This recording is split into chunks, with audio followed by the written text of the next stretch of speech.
जय श्री राधे महाराज जी। महाराज जी, मुझे मेरी पत्नी के प्रति बिल्कुल भी आकर्षण नहीं आ रहा। दूसरी स्त्रियों के प्रति मन आकर्षित होता है। नहीं मन को होना चाहिए। समझाना नहीं, किसका समझाते प्रश्न है? समझाते थक गया। हाँ, नहीं, बिल्कुल नहीं होना चाहिए बच्चा। खास बात समझो तुम। देखो, अब खास बात ये है कि ये चमड़ी का खेल है। यहाँ मलाशय, मूत्राशय है। कुछ खास बात कहीं सोने के नहीं लगे हैं अंग, कहीं हीरा जवाहरात के अंग नहीं बने, सब मांस के बने और सब मलमूत्र के द्वार हैं। केवल वो बुद्धि मलिन हो चुकी है, इसलिए आकर्षण है। तो उस आकर्षण को मिटाने के लिए हमारे शास्त्र ने पाणिग्रहण ग्रहण संस्कार ब्याह का कि आप सीमित होकर करोगे तो एक दिन आपको अपने आप वैराग्य हो जाएगा। सच्ची मानना, आप एक पत्नी में आसक्त हो जाइए, कुछ दिनों के बाद आपको घृणा होने लगेगी। यार क्या है इसमें, आने लगे, क्योंकि इसमें सुख लगे।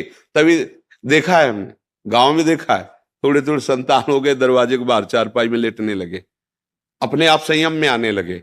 धर्म, अगर आप दूसरी माताओं बहनों की तरफ देखोगे तो ये लिख लो हमारी बात, तुम्हारी कामाशक्ति बढ़ती जाएगी और तुम्हें ऐसा विश्वास होगा कि इसमें सुख है, और वो ऐसी जगह फंसाएगा कि तुम्हारी फिर जो हालत होगी वो ना अंदर से ना बाहर से तुम झेल नहीं पाओगे।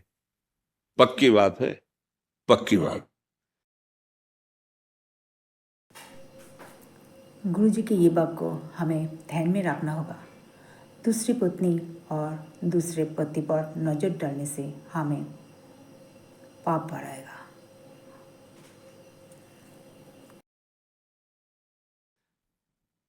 जब बिगड़ जाएगा ना आचरण तुम्हारा, तो फिर ना अंदर सुधर पाओगे ना बाहर तुम रह पाओगे। जो पराई स्त्री पर नजर डालते, कितने दिन छुपोगे? एक दिन जब चौड़े पे आओगे तो कोई ना कोई है ना उस स्त्री का, भाई होगा, पिता होगा, पति होगा, कोई ना कोई तो है संरक्षा में। और कोई नहीं है तो काल है। काल तुम्हें ऐसी जगह फंसा के नष्ट करे, होश उड़ जाए। व्यभिचारी की कभी भी सुख शांति सदगति नहीं होती। अगर ब्याह हुआ है तो अपनी पत्नी में ही भगवत भाव करके कि प्रभु इसी रूप में आए, हमारे अंदर चाह थी भाई कोई साथी मिले तो इसी रूप में आए हैं बस। और शांत, ये उद्दंडता अगर बनी रही तो दुर्गति पक्की है, पक्की। इसलिए मतलब ये नेत्र चराना बंद करो। ये नेत्रों को जो चराना होता है ना, हाँ, ये दैवी शक्ति है। जितना बुरा देख करके सोचोगे उतने तुम्हारे सुकृत नष्ट हो जाएंगे और आगे तुम्हें दुख मिलेगा पक्का। इसलिए बहुत होश में रहो, बहुत होश में। जरा सी गलती तुम्हारे कई जीवनों को नष्ट कर देगी। देखो, एक बीच में हमें किसी ने बताया था कि वहां कोई स्कूटी से लड़की जा रही थी, उसकी स्कूटी खराब हुई और 4 लोग ट्रक वाले ऐसे खड़े थे, उसको काम हुआ आग की ज्वाला की तरह 10-10 हजार वर्ष तक चिपकाया जाता है।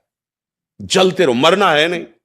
ऐसा अगर स्त्री कोई पराये पुरुष के साथ ऐसा, बहुत होश में, ये मिथ्या नहीं है। जैसे अभी आपको लगता है क्या कानून है यार, जो कर फंस जाओ जरा सा, तुम्हारे ऊपर केवल कानून में जाके रिपोर्ट हो जाए कि आप छेड़ रहे थे, आप ऐसा कर, फिर देखो क्या होता है।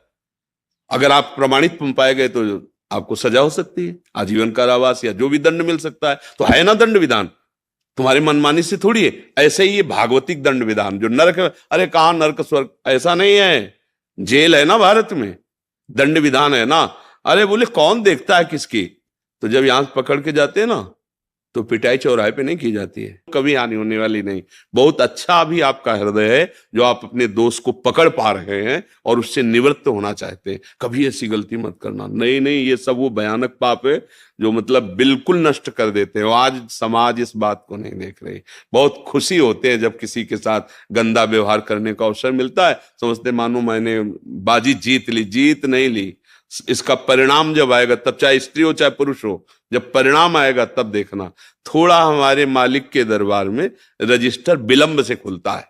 अनंत ब्रह्मांडों के जीव हैं, पर जिस दिन खुलेगा तुम्हारे पुरखा पानी पा जाएंगे, पक्का समझ लेना। वो आग कोई घूस नहीं चलती और कोई वकालत नहीं चलती, सीधा और करेक्ट।